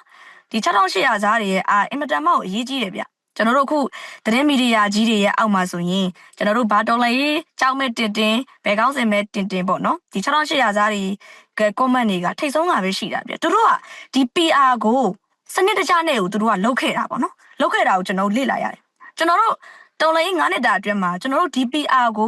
ုဒီစေအုပ်စုရဲ့ PR ကိုပဲကျွန်တော်တို့ကကောင်တာလုပ်ဖို့ပေါ့နော်ကျွန်တော်ကအများကြီးစဉ်းစားခဲ့ကြတာတကယ်တမ်းအဲ့ PR တွေကိုကျွန်တော် reactive မဟုတ်ဘဲနဲ့ proactive နည်းနဲ့တွားဖို့ကိုကျွန်တော်ဘယ်တော့မှမစဉ်းစားခဲ့ကြဘူးစေအုပ်စုကဝါဒတစ်ခုဖြတ်မယ်အဲ့ဒါကိုဘယ်လိုကောင်တာလုပ်မယ်ဆိုတာပဲကျွန်တော်စဉ်းစားတာကျွန်တော်တို့တော်လိုင်းဘက်ကနေပြီးတော့ဒီစေအုပ်စုရဲ့ဘက်ကို ဝါဒဘလို့ဖြတ်မလဲဘလို့နည်းနိုင်သုံးမလဲဆိုတဲ့စနစ်တကျပေါ့နော် PR စနစ်တကျသွားနိုင်မှုကအင်မတန်မှကိုကျွန်တော်အားနေခဲ့လို့ကျွန်တော်ထင်တယ်ဒါကြောင့်မို့လို့ကျွန်တော်ဒီ GSCB အနေနဲ့လဲပေါ့နော်ဒီကိစ္စကိုကျွန်တော်တေချာလေးကျွန်တော်လေ့လာတယ်အခုလဲကျွန်တော်ဒီ PR ကဏ္ဍအတွက်ကိုဒီရရှေ့လျှောက်ပေါ့နော်အများကြီးပို့ပြီးတော့ချိတ်ဆက်ပြီးတော့လှုပ်ဆောင်နိုင်ဖို့အတွက်ကိုလဲကျွန်တော်တို့ဒီ GSCB ဘက်မှာလဲကျွန်တော်လှုပ်ဆောင်နေတဲ့အပိုင်းတွေရှိတယ်လို့တစ်ဖက်မှာဒီ NUG ရဲ့ PR team တွေကိုကင်နေတဲ့ပေါ့နော်ဒီခေါင်းဆောင်တွေရှိတယ်ပေါ့ဒီခေါင်းဆောင်တွေကိုလဲဒီ PR ကိုစနစ်တကျသွားနိုင်ဖို့အတွက်ကိုလဲကျွန်တော်တို့တိုက်တွန်းနေရမျိုးတွေလဲကျွန်တော်ရှိတယ်ပေါ့လေဒါပေမဲ့စေအုပ်စုရဲ့ဒီဝါဒဖြတ်မှုကိုတော့ကျွန်တော်တို့တကယ်ကိုတချို့နေရာတွေမှာဆိုဆရာတင်ရလိမ့်မယ်ဗျဘာလို့ဆိုတော့ဒီကောင်တွေကဝါဒဖြတ်တဲ့အခါမှာကျွန်တော်တို့ဒီပေါ့လူဒန်းစားအလွှာတွေကိုခွဲပြီးတော့မှတမင်ဝါဒဖြတ်နေပေါ့နော်အခြေခံလူဒန်းစားတွေကိုဝါဒဖြတ်မဲ့ဟာတက်တက်ပညာတတ်တွေကိုဝါဒဖြတ်မဲ့ဟာတက်တက်ပေါ့နော် CDM တွေကိုဝါဒဖြတ်မဲ့ဒီစာသားတက်တက်ပေါ့နော်သူတို့ရဲ့ဒီအပိုင်းလိုက်ကိုမှတေချာစနစ်တကျသွားတဲ့ဟာကကျွန်တော်တို့အတွက်တကယ်ကိုရန်သူပဲဆိုပေါ့နော်ကျွန်တော်တို့သင်ယူရမယ့်အရာတစ်ခုလို့တော့ကျွန်တော်တို့မှတ်ယူထားပါတယ်ဟုတ်ကဲ့သူတို့တွေဒီလိုဝါဒဖြတ်နေတဲ့ဂျားကနေပဲပေါ့လေတခုရှိတာကအခုလောက်တဲ့စေအုပ်စုရဲ့ရွေးကောက်ပွဲနဲ့ပတ်သက်ပြီးတော့ပြောရမယ်ဆိုရင်တော့ဒီစေအုပ်စုရဲ့ရွေးကောက်ပွဲဂုံတိတ်ခါတော့မြောင်းထဲရောက်တယ်လို့ပြောရမှာပေါ့လေသူကတော့နိုင်ငံတကာကိုဒါကမျှတတဲ့ရွေးကောက်ပွဲဆိုတာမျိုးပုံဖော်ခြင်းလို့နိုင်ငံတကာမီဒီယာတွေကိုလည်းဖိတ်တယ်ပေါ့လေဒါပေမဲ့ရွေးကောက်ပွဲသတင်းတွေယူခွင့်ရတဲ့နိုင်ငံတကာမီဒီယာတွေရောပြည်တွင်းကမီဒီယာတွေမှာပါပြောနေကြတာကပြည်သူအများစုကအကြောက်တရားဖိအားပေးမှုကြောင့်မဲလာပေးနေရတယ်ဆိုတဲ့အကြောင်းပြီးတော့ပုံမှန်ဆိုလို့ရှိရင်ဒီရွေးကောက်ပွဲသတင်းတွေမြေပြင်မှာသွားယူတဲ့အခါမှာလူထုကိုအင်တာဗျူးလေးရှိတယ်ပေါ့နော်ဒါမျိုးအင်တာဗျူးမေးမယ်ဆိုရင်တော့မှလူထုကသူတို့ရဲ့အမြင်ကိုမီဒီယာစီမှာမဖြေရဲတဲ့အကြောင်းတွေသတင်းတွေကလေးတဆင့်လဲအားလုံးသိကြပါလိမ့်မယ်ဒီရွေးကောက်ပွဲကထွက်ပေါက်မဟုတ်ဘဲနဲ့ထောင်ချောက်ဆိုတော့ပြည်သူတွေလည်းလက်ခံကြမယ်ထင်ပါတယ်နောက်တစ်ခုရှိတာကဘလို့အချက်အတဲချင်းချောက်မှုတွေပဲရှိအခုလက်ရှိအချိန်ထိလူထုကရှေ့မှာပြောသွားသလိုပဲဒီတော်လှန်ရေးပေါ်မှာအားပေးထောက်ခံမှုရှိနေတော့ဖြစ်တယ်ဆိုတော့အဆုံးထိဆက်သွားဖို့ပိုင်းဖြတ်ထားတဲ့ဒီတော်လှန်ရေးအတွက်လူထုအနေနဲ့ဆိုရောနှစ်သက်မှာဘလို့ပုံစံမျိုးနဲ့ဆက်ပြီးတော့ပါဝင်နိုင်မလဲပါဝင်ဖို့လိုမလဲမအေးမြင့်အောင်ပဲအရင်စပေးပါအောင်ကျွန်တော်တို့လူထုကမြို့ပေါ်မှာနေတဲ့လူထုပဲဖြစ်ဖြစ်ပေါ့နော်စိုးမိုးထိတ်ကျောက်နေမြေတွေမှာနေတဲ့လူထုပဲဖြစ်ဖြစ်ပေါ့နော်ကျွန်တော်ပြည်ပရောက်နေတဲ့ကျွန်တော်ပြည်သူတွေပဲဖြစ်ဖြစ်ပေါ့ကျွန်တော်ပြည်သူတွေကဒီပြည်တွင်းမှာဆိုလို့ရှိရင်လဲစစ်နဲ့အတော်လေးပေါ့နော်ဒီစစ်ကာလာတွေနဲ့အတော်လေးအသားကျခဲ့တဲ့လူထုပြီးတော့သူကဘာလို့ဘဲအခင်းချင်းမှာဆိုရင်ဘလို့ကင်တွေရမလဲဘာကိုကောင်းကောင်းလုပ်ရမလဲသူတို့ဘာလုပ်သင့်နေဆိုတာကိုကောင်းကောင်းသိတဲ့လူထုလို့တော့ကျွန်တော်တို့မြင်နေပေါ့နော်ဒါကပြီးခဲ့တဲ့ဒီဇင်ဘာလ10ရက်နေ့ Silent Strike မှာလဲလူထုဟာတည်ပြခဲ့ပြီးဖြစ်တယ်လို့အခုလက်ရှိလုပ်နေတဲ့စစ်ကောင်စီရဲ့ဒီအတူအယောင်ရွေးကောက်ပွဲမှာလဲလူထုဟာသူ့နည်းသူ့ဟန်နဲ့တနည်းတစ်ပုံပြသပြီးသားဖြစ်တယ်လို့ကျွန်တော်ထင်တယ်အဲ့တော့လာမယ့်နှစ်တွေမှာကျွန်တော်ရှေ့မှာပြောခဲ့သလိုပဲကျွန်တော်တော်လင်းအင်အားစုတွေဒါကောင်းအလုပ်လုပ်ကြဖို့လိုမယ်ကျွန်တော်တို့ performance ကောင်းပြနိုင်မယ်ဆိုရင်လူထုကဒီပေါ်မှာကျွန်တော်တို့ရဲ့နောက်ကနေပြီးတော့စီးမျောလိုက်ပါမှာပဲဖြစ်တယ်လို့ကျွန်တော်ကတော့ယုံကြည်ပါတယ်ကျွန်တော်လူထုပေါ်မှာ100%တော့ကျွန်တော်ယုံကြည်ပါတယ်သို့တော့ကျွန်တော်ဒီစိတ်ပူတဲ့အတိုင်းတာကြီးလည်းကျွန်တော်ရှိတာပေါ့နော်ကျွန်တော်တို့တော်လင်းအင်အားစုတွေဘက်ကတလွဲတွေမလုပ်ဖို့တော့လိုတာပေါ့လူတို့ကဒီတော်လင်းပေါ်မှာစိတ်ပြတ်မသွားသေးဘူးလူတို့ဟာကျွန်တော်တို့ဒီအစိုးရတရက်ပေါ်မှာ NUG အစိုးရပေါ်မှာထောက်ခံမှုကစိတ်ပြတ်မသွားသေးဘူးလူတို့ဟာတော်လင်းမှာသူရရကန်နာကနေပြီးသူပါနေသေးတယ်ဒါဟာကျွန်တော်တို့ကိုယုံကြည်လို့ပဲဖြစ်တယ်တော်လိုင်းမှာဥဆောင်နေတဲ့သူတွေကိုယုံကြည်ကိုးစားလို့ပဲဖြစ်တယ်။တော်လိုင်းမှာဥဆောင်နေတဲ့သူတွေကတလွဲတွေမလုပ်ဖို့တော့ကျွန်တော်တို့ပြည်သူလူထုအကျိုးစီးပွားကိုပဲအမြဲမပြေကျွန်တော်တို့ဒီရှေ့ရှုဖို့တော့လုပ်မယ်ဗျ။အဲ့လိုမှမဟုတ်ဘူးဆိုလို့ရှိရင်တော့လေကျွန်တော်တို့ဒီပြည်သူလူထုကတော်လိုင်းမှာစိတ်ပြတ်သွားရဲဆိုတဲ့အခြေအနေမျိုးကိုတွားပြီးတော့တွန်းပို့တယ်လို့တော့ကျွန်တော်တို့ဖြစ်မယ်ဗျ။ဒီဟာကိုတော့ကျွန်တော်တို့အမြဲမပြတ်ကျွန်တော်တို့ကြားမှာတတိကတ်နေဖို့လုပ်မယ်လို့ကျွန်တော်ကတော့ထင်ပါတယ်ဟုတ်ပါတယ်ကိုကေမှုအနေနဲ့ဆိုရင်ရောဒီဒေါ်လာရေးအတွက်လူထုအနေနဲ့နှစ်သက်မှာဘယ်လိုပုံစံမျိုးနဲ့ဆက်ပြီးတော့ပါဝင်တင့်တယ်လဲဆိုတာပြောပေးပါအောင်လူထုကပါဝင်ပေးတာလုံလောက်နေပါပြီကျွန်တော်တို့ပဲကြိုးစားရမှာပါကျွန်တော်မြင်တာကတော့အဲ့လိုမျိုးပန်ကြားမှုမျိုးတဲ့ကျွန်တော်တို့ဒီဒေါ်လာရေးဟာကြာနိုင်ပါသေးတယ်မကြခင်တစ်နှစ်အတွင်းပြီးမှာမဟုတ်ပါဘူးဘာလို့ဆိုတော့ကျွန်တော်တို့ကဒီတစ်ပင်ရဲ့အကိုင်းခက်ပဲခုတ်တာမဟုတ်ဘဲနဲ့ဒီတစ်ပင်လုံးရဲ့အမြင့်ကမကျန်တူးနှုတ်ပြီးတော့နောက်တစ်ချိန်ပြန်ပြီးတော့ရှင်တန်ခွင့်မရအောင်ကျွန်တော်ကြိုးစားကြတာဖြစ်တာ哦ဆိုတော့အကိုင်းခက်လေးခြိုင်ရုံဆိုတော့မြန်တာပေါ့ဗျာနော်ဆိုတော့အဲ့လိုအမြင့်ပါတူးနှုတ်မယ်လှန်မယ်ဆိုတော့ကျွန်တော်အချိန်ပိုယူရတယ်အနုစိတ်တဲ့ပို့ပြီးတော့လည်းပြင်ပန်းကြရမှာဖြစ်ပါတယ်ဆိုတော့ဒါကြောင့်ဒေါ်လာဟီယာအတိုင်းတာတစ်ခုထိကြာအောင်မှာဖြစ်တယ်ဆိုတော့ဒါကြောင့်ကျွန်တော်တို့စိတ်တွေကိုအဲ့ဒီအတွက်ပြင်ထားဖို့တော့လိုတယ် ဒါကြောင့်တချို့ဆိုကျွန်တော်စီကိုဘယ်တော့လောက်ပြီးနိုင်မလဲဆိုတဲ့ဟာယနေ့ချိန်ထိမေးနေတော့မှာပဲဒါဒီလည်းပဲလူလူကိုအပြစ်တင်လို့မရဘူးဘာလို့ဆိုတော့ကျွန်တော်တို့ကလူလူကနိုင်ငံရေးသမားမဟုတ်လူလူတွေဆိုတာကသူကတိတ်စိတ်ခံစားချက်ဒီပေါ်မှာအခြေခံပဲเนาะပြီးရင်မြင်ပြီးကျင်တဲ့ဆန္ဒတွေရှိမယ်အကုန်လုံးပေါ့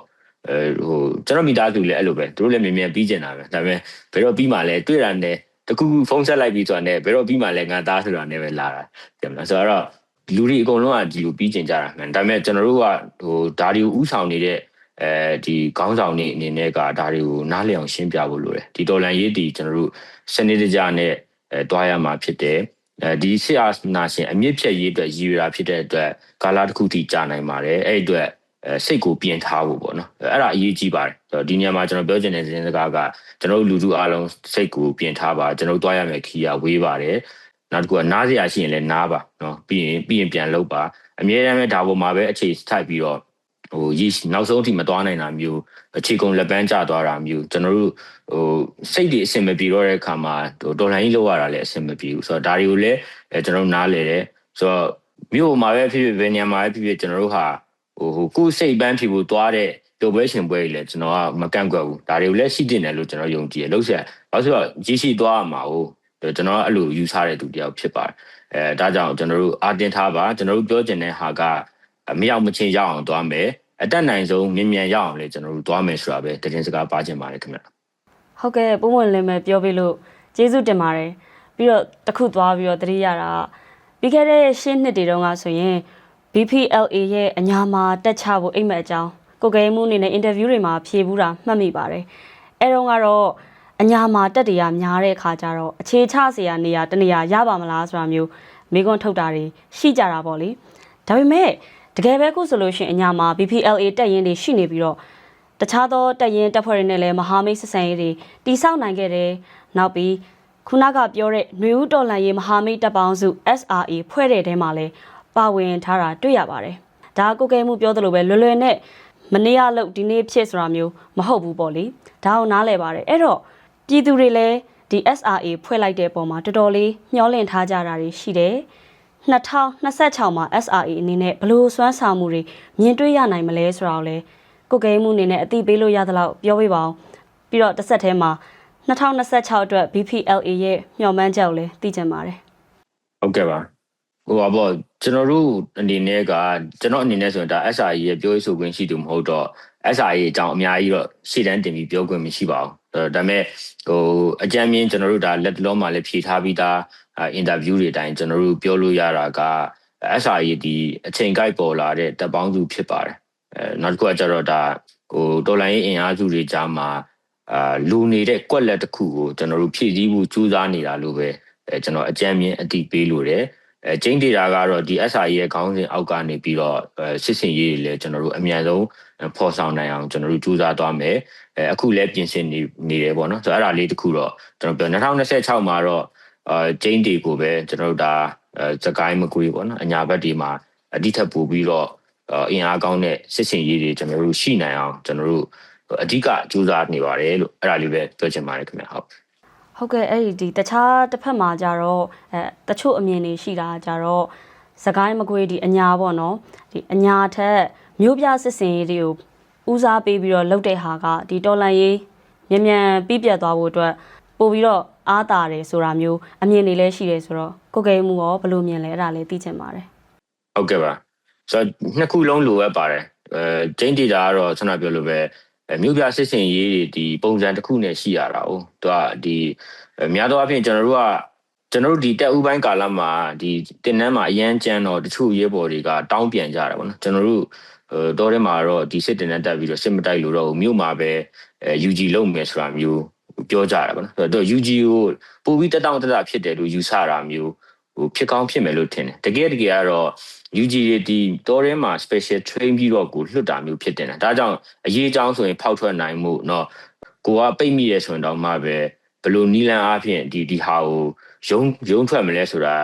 ာကျွန်တော်စစ်သားတယောက်လိုကွန်မန်ဒိုတယောက်လိုစဉ်းစားနိုင်စွမ်းရှိရင်တော့ပို့ပြီးကောင်းတာပေါ့ဗျာเนาะဆိုတော့တကယ်ကတော့ကျွန်တော်တို့ကမြို့ပြစစ်စင်ရေးလုပ်မယ်ဆိုရင်တော့မှပြောပြီးလုပ်ရမှာမဟုတ်လေเนาะတို့တိတ်လုပ်ရမယ်ကိစ္စဆိုတော့လုပ်မယ်ဆိုတော့ကျွန်တော်ပြောမှာမဟုတ်ပါဘူးလို့ဟုတ်ဆိုတော့အဲ့တော့ကျိတ်ဒေတာကတော့ တွေးကြရနေရတော့ရှောက်တိုက်တာမဟုတ်ဘူးရတဲ့လွယ်တဲ့ဟာတိုက်တာမဟုတ်ပဲနဲ့ဒီရေရှည်မှာဒီ SRA တပ်ပေါင်းစုအနေနဲ့ကြတော့မဟာဗျူဟာမြောက်တဲ့တပ်စခန်းတွေကိုပဲပို့ပြီးတော့ဥတီတိုက်ခိုက်သွားမှာမျိုးဖြစ်ပါတယ်ဥမာအရင်ကဆိုရင်တော့ကျွန်တော်တို့ကတယောက်နဲ့တယောက်စုစည်းညီညွတ်မှုမရှိဘူးတယောက်နဲ့တယောက်သတင်းချက်လက်ဖလှယ်နိုင်စွမ်းမရှိတဲ့အခါမှာအားလုံးကကိုယ့်ရဲ့အဖွဲ့ခေါင်းစဉ်နဲ့ပဲအခုတန်ရနေရာတွေမှာတိုက်ကြတာတွေ့ကြတာပေါ့ဗျာဆိုတော့အခုကျတော့ဒါ16ဘွဲ့ဖြစ်သွားတဲ့အခါမှာတစ်ဖွဲ့နဲ့တစ်ဖွဲ့ဒါစဉ်းစားပေါ့နော်ဘယ်ဟာတော့ပို့ပြီးတော့ဖြစ်တဲ့နဲ့စသဖြင့်ပေါ့နော်ပြီးတော့စစ်စင်စီမံချက်ကတစ်ဖွဲ့တည်းကရေးပြီးတော့တစ်ဖွဲ့တည်းလုံးတာမျိုးမဟုတ်ဘဲနဲ့အားလုံးကနေရေးလာပြီးတော့ကျွန်တော်ပြောလို့ပဲ16ဘွဲ့အားလုံးပါတယ်ခေါင်းဆောင်တွေအားလုံးပါတယ်ဥဆောင်ကော်မတီလိုမျိုးမှာအကြီးကြီးလေးဆွေးနွေးပြီးတော့ဒီလိုစီမံချက်ဒီလို plan တွေတော့ချမယ်ဒီဟာတော့မဟာဗျူဟာပုံမြောက်တယ်စသဖြင့်ဒီလိုမျိုးစဉ်းစားပြီးတော့သွားမှာဖြစ်တဲ့အတွက်ရှေ့လျှောက်တော့ပို့ပြီးတော့ coordinate တဲ့အချက်တွေဖြစ်လာလိမ့်မယ်လို့တော့ကျွန်တော်ယုံကြည်ပါတယ်ခင်ဗျဟုတ်ကဲ့ပါအဲ့တော့မတ်အေးမြင့်အောင်ဘက်ပြန်သွားကြပါတယ်မန္တလေးဒေသကြားကာလအုပ်ချုပ်ရေးကောင်စီဖွဲ့စည်းတုန်းကဆိုရင်လေမြေပြင်မှာရှိကြတဲ့သူတွေနဲ့ကြီးစုစည်းထားပြီးတော့လူငယ်တွေပါနေရာရတဲ့အစုဖွဲ့ဖြစ်တယ်အဲ့ဒါကြောင့်မလို့ပြည်သူတွေကကြိုးစိုးကြတယ်မျှော်လင့်ကြပါတယ်အဲ့တော့ MIGC အနေနဲ့ဖွဲ့စည်းချိန်ကစလို့ဘာတွေလှုပ်ဆောင်ခဲ့လဲနှစ်သက်မှာဘလို့အရွေတွေမြင်ရဖို့ရှိလဲဆိုတာအချင်းချုပ်ပြန်ပြောပြပေးပါဦးကျွန်တော်တို့ MIGC ကဂျင်းနဲ့ကြက်ထဲမှာဖွဲ့ခဲ့ရလို့တော့ကျွန်တော်တို့ပြောလို့ရပါတယ် MIGC ဖွဲ့စည်းတာကကျွန်တော်တို့17လပိုင်းပေါ့နော်28ရက်နေ့မှာကျွန်တော်တို့စပြီးတော့ကျွန်တော်တို့ဖွဲ့စည်းခဲ့တယ်ဒီမှာဆိုလို့ရှိရင်အစုဖွဲ့ဒီကိုစားပြုမှုကျွန်တော်တို့အစုံလင်းပေါ့နော်ကျွန်တော်တို့ဆိုရင်တော့ဒါလူငယ်အစုဖွဲ့ပေါ့ကျွန်တော်ဒီအသက်20ခွန်ပေါ့နော်လူငယ်အစုဖွဲ့ထဲမှာကျွန်တော်တို့ပါတယ်ပေါ့ပါတဲ့ခါကျတော့ဂျင်းနဲ့ကြက်ထဲမှာစုဖွဲ့ရတဲ့အချိန်ကာလဖြစ်တော့ကျွန်တော်တို့မှာအကြက်တဲစိတ်ခေါ်ချက်ကတော့အရင်များပါတယ်ပေါ့နော်ကျွန်တော်တို့ကိုဒီ MIGC ကိုဒီပြောတဲ့ဟာကြီးလည်းရှိပါတယ်ကျွန်တော်တို့ဒီစုဖွဲ့တာနောက်ကြတယ်ဒါမှမဟုတ်ဒီကျွန်တော်တို့ဒီနေမီပေါ့နော်နေမီတွေကျွန်တော်တို့တဖြည်းဖြည်းဆုံးရှုံးရတဲ့အချိန်မှာစုဖွဲ့တယ်လည်းကျွန်တော်တို့ဒီရဲ့တုတ်ပြတ်မှုတွေလည်းကျွန်တော်တို့ကောင်းကောင်းရပါတယ်ဆိုတော့ MIGC နောက်ထပ်သွားမဲ့အချိန်ကာလကတော့ကျွန်တော်တို့ဒီလာမဲ့နှစ်တွေမှာပေါ့နော်ကျွန်တော်တို့ MIGC ရဲ့တက်တန်း2နှစ်ဖြစ်ပါတယ်လက်ရှိကာလမှာကျွန်တော်လှုပ်ဆောင်ပြီးတာကတော့ကျွန်တော်ရဲ့ဌာနကပို့ပြီးတော့အလုပ်လုပ်ရတယ်လို့ကျွန်တော်ပြောလို့ရတယ်ပေါ့နော်ကျွန်တော်တို့ဒီစင်ကူတပိတ်ချင်းမတရားအဲ့ဒါခု DI နဲ့ထိစပ်နေတဲ့မိုးကုတ်ပေါ့နော်မိုးကုတ်လည်းပါဝင်ဖြစ်ပါတယ်ဆိုတော့ဒီ၄မြို့နယ်ပေါ့နော်ဒီ၄မြို့နယ်မှာရှိတဲ့ဒီစစ်ပေးရှောင်တိတ်နဲ့ချီပြီးတော့ကျွန်တော်တို့ဒီရွှေ့ပြောင်းရေးကိစ္စတွေနေရာချထားရေးကိစ္စတွေပြီးတော့ဒီလူတွေအတွက်ကျွန်တော်တို့အမိုးအကာနေစရာစားနပ်ရိက္ခာစသဖြင့်ပေါ့နော်ကျွန်တော်တို့ဒီ MIGC ဘက်ကနေပြီးတော့အလုံးစုံတာဝန်ယူပေးရတဲ့အခြေအနေတွေကျွန်တော်ရှိပါတယ်။နောက်တစ်ခုဒီမိသားစုဝင်တွေရဲ့ကျွန်တော်တို့ဒီလူမှုစီးပွားအခြေအနေတွေကအစပေါ့နော်အလုပ်ကိုင်အခွင့်အလမ်းရရှိရေးအစကျွန်တော်လက်ရှိမှာကျွန်တော်တောက်လျှောက်သွားပြီးတော့ကျွန်တော်စီစဉ်နေရတဲ့အပိုင်းတွေရှိပါတယ်။နောက်တစ်ခုကတော့ဒီ public service ပေါ့နော်ကျွန်တော်ကဏ္ဍကတော့ public service မှာလည်းပါပါတယ်။နောက်တစ်ခုကဒီပညာရေးကဏ္ဍနဲ့ကျန်းမာရေးကဏ္ဍတွေမှာလည်းကျွန်တော်တို့အတက်နိုင်ဆုံးကျွန်တော်တို့ဒီကောင်းမွန်အောင်လို့ပေါ့နော်ဒီကျွန်တော်တို့ဖြည့်ဆည်းပေးနေတဲ့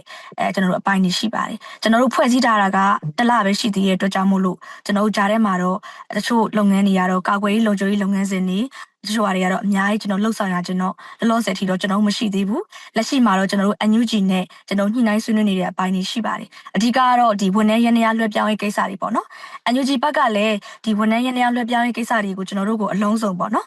ပေးအပ်မယ်တချို့တော့ဒီတက်ခိုက်ရေးဘက်မှာဆိုရင်တော့ကာကွယ်ရေးလို့ခေါ်တဲ့ဒီပကဖတွေကိုတော့6လစာပူတဲ့အုပ်ချုပ်ဖို့ကိစ္စတွေနောက်တစ်ခုကတော့အဲ့ဒီကာကွယ်ရေးကဏ္ဍတွေကလွဲလို့ရှိရင်ပေါ့နော်ကြံတဲ့ဒီရန်ရတွေအကုန်လုံးကိုပေါ့နော်ကျွန်တော်တို့ကိုလွှဲပြောင်းပေးဖို့အတွက်လည်းလက်ရှိမှာတော့ NUG နဲ့ကျွန်တော်တို့ဆွေးနွေးနေတဲ့အပိုင်းတွေကျွန်တော်ရှိပါတယ် FSCC နဲ့ကျွန်တော်ဆွေးနွေးနေတဲ့အပိုင်းတွေလည်းတောက်လျှောက်ရှိပါတယ်ဟုတ်ကဲ့ပါပြည်သူတွေအတွက်ပိုကောင်းတဲ့အရွေတွေဆက်ဖြစ်လာစေဖို့ဆန္ဒပြုပါတယ်ဒီစကားဝိုင်းရဲ့အဆုံးသတ်အနေနဲ့ကိုကိန်းမှုပေါ့လေ2026ခုနှစ်သက်အတွက်ပြည်သူတွေကိုဘယ်လိုသတင်းစကားများပေးကြပါသလဲဟုတ်ကဲ့ပါ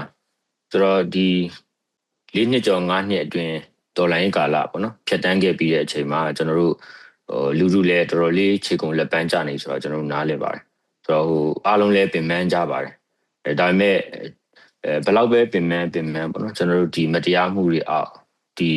ကျွန်တော်တို့နှစ်ကာလရှည်ကြာလွှမ်းမိုးခဲ့တဲ့စစ်အာဏာရှင်စနစ်ရဲ့ဒီဖိနှိပ်အုပ်ချုပ်မှုတွေကြားမှာကျွန်တော်တို့ဒီမျိုးဆက်တွေပေါ့နော်ဒီလူငယ်တွေလုံးဝမနေဘူးပေါ့ဒီမတရားမှုကိုကောင်းကောင်းမခံဘူးဆိုတဲ့စိတ်နဲ့ကျွန်တော်တို့ဒါ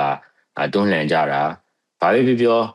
ာလွန်ခဲ့တဲ့၄နှစ်ကျော်လောက်နဲ့ရှင်ရင်အခုအချိန်ဟာအများကြီးတိုးတက်ပါတယ် ရှေ့လျှောက်လေတိုးတက်ဖို့အလားအလာတွေအများကြီးတွေ့ရတယ်နံပါတ်1ကကျွန်တော်တို့မှာလက်နက်ခဲယမ်းနေเนาะစစ်ဘယ်လိုတိုက်ရမလဲဆိုတဲ့နီးနာတွေအကြမ်းများဖြင့်တည်ကြာလာလေးကျွန်တော်တို့စစ်တွေ့ကြုံများလာလေးဒီစစ်တပ်ကိုဘယ်လိုနိုင်အောင်တိုက်မလဲဆိုတာပို့ပြီးတည်လာလေးဖြစ်ပါတယ်ဆိုတော့ဒီပုံစံအတိုင်းသာကျွန်တော်တို့ဆက်သွားမယ်ဆိုရင်ကျွန်တော်တို့မနိုင်ကြအကြောင်းမရှိဘူးလို့ပဲကျွန်တော်ထပ်ပြီးတော့ပြောချင်ပါတယ်ဘာလို့လဲဆိုတော့ဒီ2026ဒီကျွန်တော်တို့ဒါတစ်ဖက်မှာလည်းမျိုးတော်လှန်ရေးမှာရှိတဲ့ဒီ NUG MOD လောက်ခံမှုတဲ့တက်တွေကိုလည်းစုစည်းနိုင်တဲ့အခင်းကျင်းတစ်ခုပေါ်လာခဲ့ပြီးတစ်ဖက်မှာလည်းဒီအခင်းကျင်းကနေတစ်ဆင့်ဒီ ER တွေနဲ့ရော NUG MOD နဲ့ရောအချိတ်ဆက်မိနဲ့ကျွန်တော်တို့ဒါလက်တွဲညီတော်လှန်ကြမှာဖြစ်တဲ့အတွက်2026ဟာမျှော်လင့်ချက်တွေရှိတဲ့နှစ်လို့ကျွန်တော်တို့ပြောလို့ရပါတယ်ဆိုတဲ့အခါမှာကျွန်တော်တို့ကဒီခန်းစားချက်တွေနဲ့မျှော်လင့်တာမျိုးမဟုတ်ဘဲနဲ့ကျွန်တော်တို့ကစင်ကျင်တုံတရားနဲ့ဉာဏ်ပညာနဲ့မျှော်လင့်မှုတော့လိုတာပေါ့လေနော်ကျွန်တော်တို့ဒါဒီအရေးတစ်ခုဖြစ်တယ်ပြီးနောက်တစ်ခုကကျတော့စစ်တပ်ကအရက်ဖက်ပြောင်းပြီးတော့တော်လကောင်းဒါမှမဟုတ်လေဒီစစ်အုပ်စုထွန်းမှုကြီးဆိုတဲ့နိုင်ငံရေးအခင်းကျင်းကိုပဲနောက်တနည်းတစ်ဖုံဘယ်လောက်ပဲအစိုးရပဲပေါ်လာကျွန်တော်တို့ဒီအစိုးရကိုလည်းကျွန်တော်တို့ဆက်ပြီးတော့တိုက်သွားမယ်ပြီးရင်ကျွန်တော်တိုက်တဲ့နေရာမှာဒီစစ်အစိုးရပြုတ်ကြရုံတွေမဟုတ်ဘဲနဲ့တကယ်ကိုပဲကျွန်တော်တို့ဒါကျွန်တော်တို့ရဲ့ဒီအတွေးခေါ်တွေเนาะပြောင်းလဲဖို့အထိကျွန်တော်တို့ပါတယ်အပေါ်ရန်ကြောမဟုတ်ဘူးเนาะမင်းအောင်နိုင်ပြုတ်ကြရေးတက်ကျွန်တော်တို့စစ်လက်နက်ကင်နေမှာမဟုတ်ဘူးဆိုတာလည်းသိစေချင်ပါတယ်ပြီးတော့နောက်တစ်ခုကကျတော့ကျွန်တော်တို့ကိုယ့်ရဲ့တပ်ဖွဲ့ဝင်တွေလည်းတိခတ်ပူပြီးတော့နိုင်ငံရေးစီရေးယုံကြည်ချက်ခိုင်ခိုင်မာမာနဲ့ရှေ့ဆက်သွားနိုင်အောင်လည်းကျွန်တော်တို့ဆက်ပြီးတော့အဓိကတော့လေ့ကျင့်တဲ့ဟာတွေကျွန်တော်တို့ပို့ပြီးတော့တိုးမြှင့်ပြီးလုပ်သွားမယ်ဆိုတာလည်းကျွန်တော်တို့သတင်းစကားပါလို့ပါတယ်ကျွန်တော်တို့ပုံမှာလည်းအထူးသဖြင့်ဒီလူငယ်တို့ပုံမှာယုံကြည်ပေးကြပါဒီလူငယ်တို့ကပဲကျွန်တော်တို့တိုင်းပြည်ရဲ့အပြောင်းအလဲကိုတကယ်ဖော်ဆောင်နိုင်မှာဖြစ်ပါတယ်လို့ဟုတ်ကျေးဇူးအများကြီးတင်ပါတယ်ဟုတ်ကဲ့ပါ BPLA အနေနဲ့သတင်းစကားရောပြီးတော့ဒီ2026ကမျှော်လင့်စရာနှစ်ဖြစ်တယ်ဆိုတဲ့အကြောင်းလဲကြားသိရပါတယ်အဲ့တော့မတ်အေးမြင့်အောင်ဆိုရင်ရောနှစ်သက်အတွက်ပြည်သူလူထုကိုဓမ္မတိဋ္ဌာန်ကြကြကြည့်ပြီးတော့ဘလို့အရာတွေကိုပြည်သူတွေအနေနဲ့လက်ခံထားရမယ်ဘာတွေဆက်လုပ်ဖို့အားမွေးသင့်တယ်ဆိုတာမျိုးအကြံပြုပေးပါအောင်ရှင်ဟုတ်ကဲ့ကျွန်တော်တို့ဒီထက်ဆိုးတာတွေတော့လာအောင်မယ်ပေါ့လေဘာလို့လဲဆိုတော့အခုတောင်မှကျွန်တော်တို့ပြည်သူတွေကတကယ်ကိုအဆိုးဝါးဆုံးကာလကိုကျွန်တော်တို့ရင်ဆိုင်နေရတာပါစစ်ကောင်စီရဲ့ဒီအကြောက်တရားတွင်းပြီးတော့ပြည်သူလူထုကိုပြစ်မှတ်ထားပြီးတော့တကယ်ကိုဆိုးဆိုးဝါးတုတ်ပြဲခဲ့တဲ့နှစ်တည်းက2025ထဲမှာပို့ပြီးတော့များမိတ်ထင်ပါတယ်ကျွန်တော်တို့ဒီ2025နှစ်ကုန်မှာပဲပေါ့နော်ကျွန်တော်တို့ဒီမန္တလေးတိုင်းမှာကိုကစစ်ရှောင်နေတဲ့ပြည်သူတွေကိုသူစစ်ရှောင်သွားတဲ့နေရာထိတောက်လျှောက်ပေါ့နော်တောက်လျှောက်ဒီ10ပြီး10ပေါ့နော်ဒီ air strike ဒီလုပ်တဲ့ suicide drone တွေတောင်းပြီးတော့တောက်လျှောက်ဒီကျွန်တော်ရက်ဆက်ပေါ့နော်ဒီဖြိုခွင်းတဲ့ကိစ္စတွေကတောက်လျှောက်ရှိပါတယ်ဒါကြောင့်မလို့ပြည်သူတွေအနေနဲ့ဒီအဆိုးပါဆုံးကာလတွေထဲမှာပြည်သူတွေကအသားကျနေပါပြီဆိုတော့အဓိကကျွန်တော်တို့လိုအပ်တာတက်လုံမဲလို့ကျွန်တော်မြင်ပါတယ်ဆိုတော့ကျွန်တော်တို့ရဲ့ခန္ဓာကိုယ်ကတကယ်ကိုပြည်သူတွေရောပေါ့နော်ကျွန်တော်တို့အားလုံးကဒီလောက်ဆိုးရတဲ့အခြေအနေမှာတောင်မှပေါ့နော်ကျွန်တော်တို့တကယ် resistant ကောင်းတယ်တက်လုံကောင်းတယ်ဆိုတော့တကယ်ကိုတက်တည်ပြနေရပါလိဆိုတော့လာမဲ့ဒီထက်ပိုဆိုးတဲ့ဟာတွေလာအောင်မယ်အဲ့အတွက်လည်းပြည်သူလူထုကအဲ့ဆိုးရနေတဲ့အရာတွေကိုကျွန်တော်ကြက်ခံနိုင်ဖို့ပေါ့နော်ကျွန်တော်တက်လုံကောင်းဖို့လိုပါမယ်တက်လုံဆိုတဲ့နေရာမှာအများကြီးရှိရပေါ့လေကျွန်တော်တို့ဒီ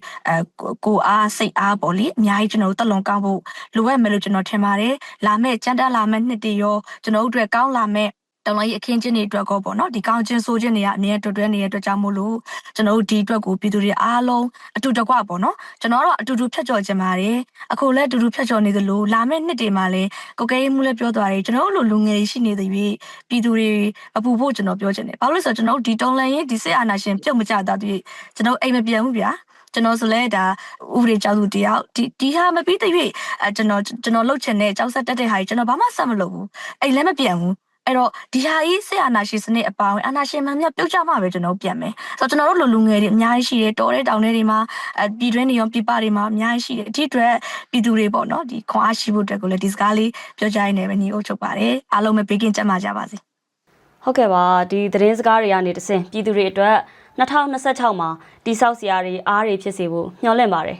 2026ကိုမျှော်ရည်ခြင်းဒေါ်လာလူငယ်များရဲ့မန်နဲ့အတန်ဆိုတဲ့ဒီနေ့စကားဝိုင်းတော့ဒီမှာပဲအဆုံးသတ်ချင်ပါတယ်အချိန်ပေးတဲ့အတွက်ကိုကိန်းမှုကိုရောမတ်အေးမြင့်အောင်ကိုပါကျေးဇူးတင်ပါတယ်ကြည့်ရှုသူအားလုံးလည်းအဆင်ပြေကြပါစေရှင် Happy New Year ပါ